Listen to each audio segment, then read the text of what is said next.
How to add move animation in Wix Studio. So you can add it into your image, button, as well as text.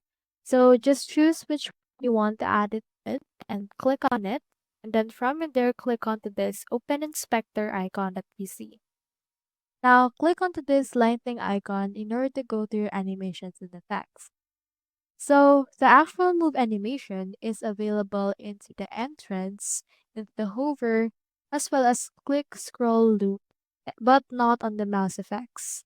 So you can just choose between these five. For example, let's choose the click animation and click onto this add.